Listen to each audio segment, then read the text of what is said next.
Today I woke up excited because I wanted to share with you a ritual with Agni, one of my favorite deities that I feel deeply connected to, and I feel him all the time. I usually do this ritual early in the morning, so I do this ritual for cleansing and purifying my energy, and also to get clarity for my day, and overall to be energetically prepared and ready for the day.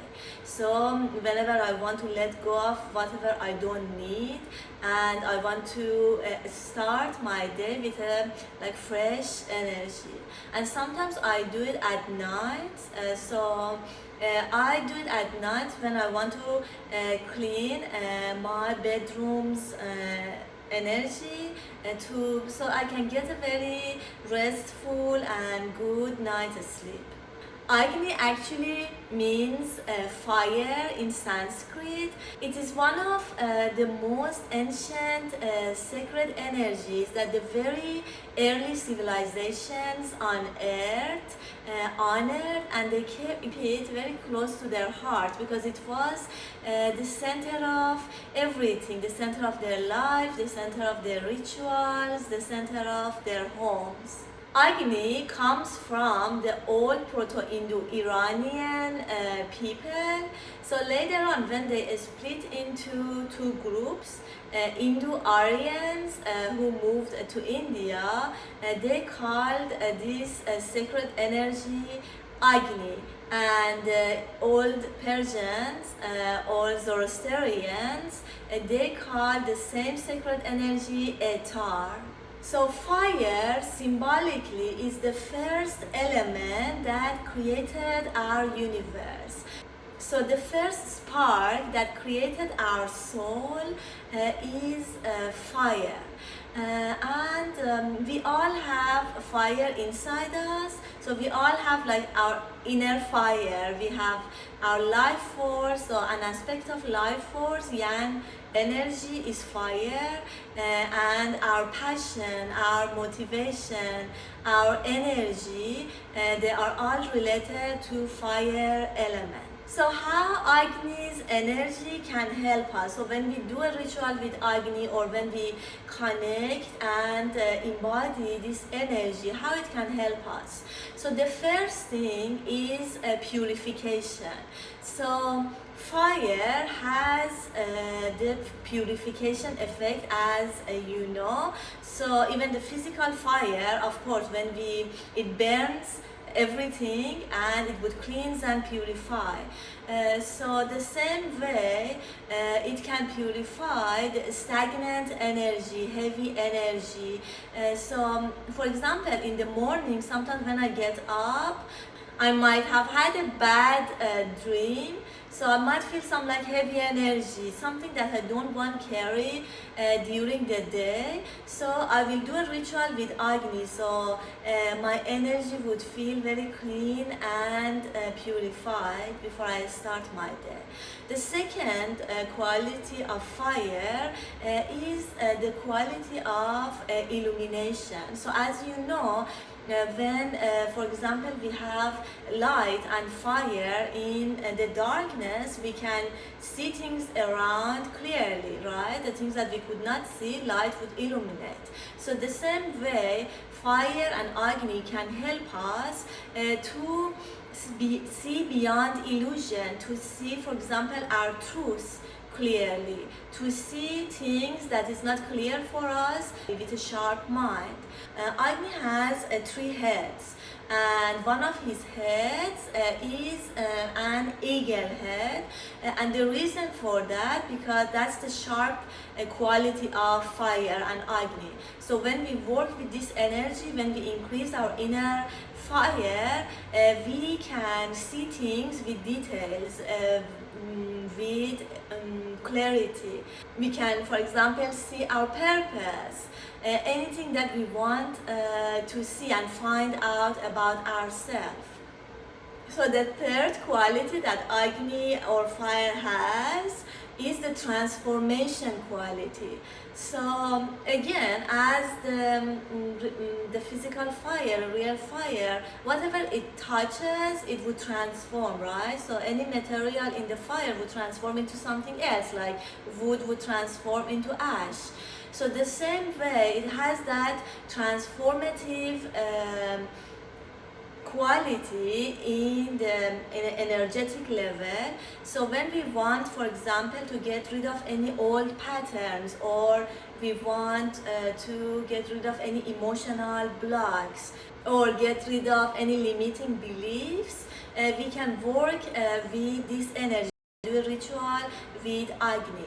And another quality that I really love is that Agni is the mediator. He is the messenger. He is the messenger between the earth plane, the physical plane, and the spirit realm. And in his description, he has wings, so he can fly fast, and he can carry all our messages to the source, to the spirit. So when we have any prayers and we do a ritual with Agni, Agni can deliver our prayer to the directly to the source, to the spirit realm, to the higher realm. And when we offer something to the fire, like in traditional fire rituals, when we offer anything to the fire, Agni would deliver our offerings to the source. And the last quality that I wanted to talk about is the vitality and energy. So as I said, an aspect of our life force is the yang energy, which is fire. So it's the energy that is like activating, it moves upward. So yin is passive, is water energy, and yang is fire and is activating. So when we want to have more energy, more passion, more like that inner fire, we can work with Agni. We can do ritual with Agni. We can, for example, meditate and visualize Agni and learn, like for example, to embody that energy, and that would help us to build more like inner passion, to build more motivation, and to have more energy for our day. Unlike water, which is a slow energy, so fire is very fast energy. It's the same way that it burns fast. So in a way that anything that we want to quickly, for example, transform or cleanse or purify, fire works the best. And in the like in Vedic rituals, they always do the fire ritual first, because as I said, I mean, fire is the first element, and it's a very quick energy for cleansing and purification. So first thing that we do before doing any other ritual, we do a ritual with Agni, so our energy would be cleansed and purified before we do anything else. So we don't need to carry anything that we don't need to carry to the next step in the ritual or in our day. So the ritual with fire would help us to get rid of things that we don't need, and after that we can continue doing the rest of the things that we want to do in a day. And also in the Vedas, Agni is the first deity that has been mentioned. So again, it's the same reason. So in a way, it is symbolically is the first element that created our universe, is the first spark that created our soul. So he's the first. So how we should work with these energies, so I wanted to say this is very important. So the way that we see these energies, it should not be as something that is outside of us. We should see them as like our inner sacred energies. They are the sacred energies that we all have inside of us. I see them as an aspect of my own higher self.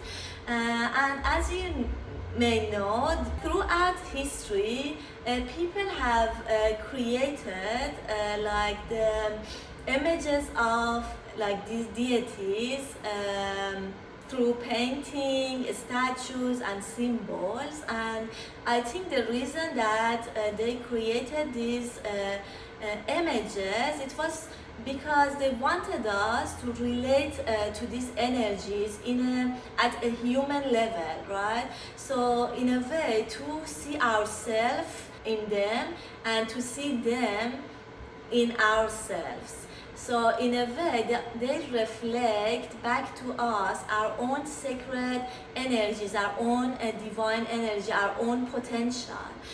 So because if we don't relate to something, it's very hard for us to connect to that energy. So we should see them like as, for example, a very close friend,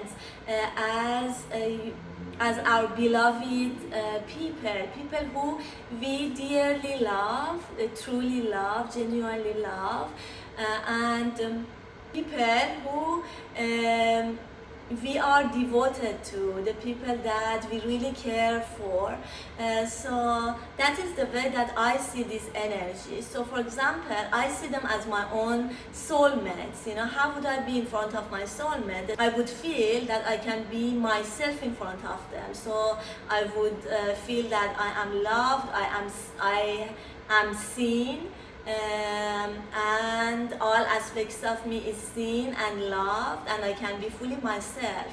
I like to do things that my loved ones enjoy a lot, right? So I might prepare a very nice meal for them. I might, for example, I like to look good in front of them too. So when we do a ritual, how should we do the ritual? We should do a ritual with presence and mindfulness. We should not do ritual like as a mechanical act.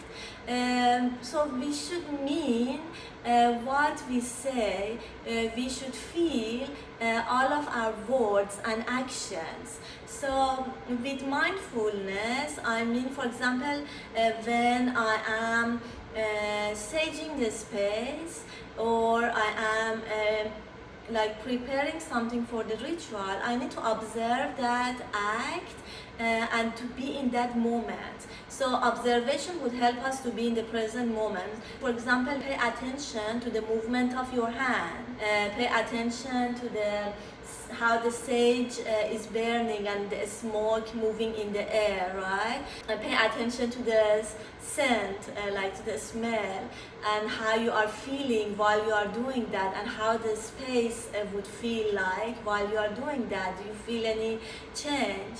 And another way to really be present is to look at the deity's image and really look at it with very detailed with observation. So look at how all the details in this like painting look like. Look at all the colors, look at the vibration of the painting, how it makes you feel. And you can close your eyes and after observing the deity's image and see how much of it you can remember. Do you have that image and the energy inside your like inner eye and your energy field? So that's a very good practice overall to connecting to these energies. If our mind start wandering around, we can again focus on our breath. So when we focus on our breath, it would bring us back to the body, to the present moment, or we can, for example, focus on our heartbeats. So we can like hear on our heartbeats. So that would help us to be in the body and feel the presence and not being in our mind and somewhere else. And what can we offer to Agni, and what Agni likes? So in the traditional Indian havan or fire ritual, usually they offer ghee as a sacred ingredient. They offer maybe mango woods or sacred herbs like sandalwood, neem, that they offer. They can maybe offer rice, they offer dried fruits, all of this. But that is for the havan. And another thing that they offer is camphor. Camphor is this tiny white round thing. They smell really good, and they burn very clean, so with no residue. But since we want to do a fire ritual in our own place, in our home, and I usually use just an oil lamp, like the glass lamp, it's an oil lamp, and you can use a ghee lamp. And I use either ghee or mustard oil. So if you want to not use ghee, you can use mustard oil or sesame oil or coconut oil. And obviously you need to be careful. So it's just for a ritual. So it's a simple glass lamp, oil lamp, which doesn't have any danger, honestly. But anyway, just be careful. You can also have natural candles, like a candle that is absolutely completely natural. You can use that too. So how I want to tell you actually something very easy, like something that you can do for 5 or to 10 minutes. I am not going to talk about the long ritual. So a very short ritual with Agni. So I always have the Agni's image in my altar, even though Agni's image is engraved in my like inner eye, my energy field, as I created like Agni. So I connected to that energy and vibration, and I painted it. So for me, it's always engraved and it's always with me. He's always with me. But anyway, I have the deity's image in my altar. So, and I have the oil lamp. When I want to do it in the morning, first I would sit for a second. I would scan my body and see that how I feel in my body. If I feel any, for example, heavy energy, anything that I don't want to carry to my day, I would scan myself. I close my eyes and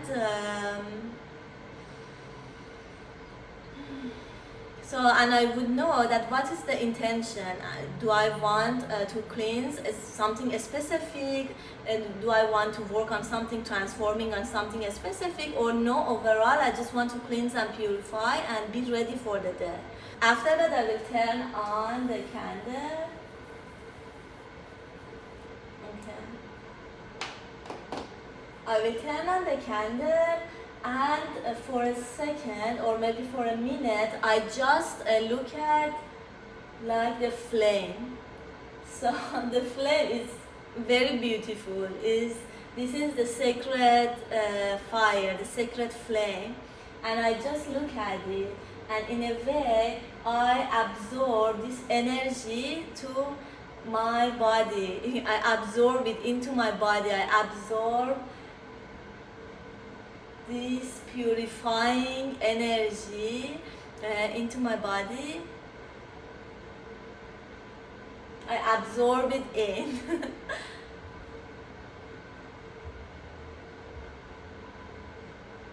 So after that I close my eyes. I know that what I want to get rid of, or if I want just to cleanse my energy, and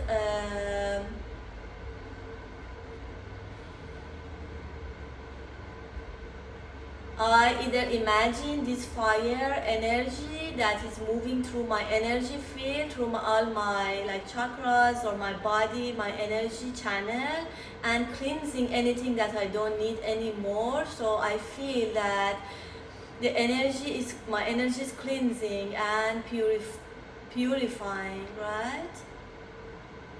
Another technique is to see Agni in your inner eye, in your imagination, in your mind. See him coming, and you are giving anything that you don't need to him, and you just see him that is getting that and taking it away and burning it away and cleansing it.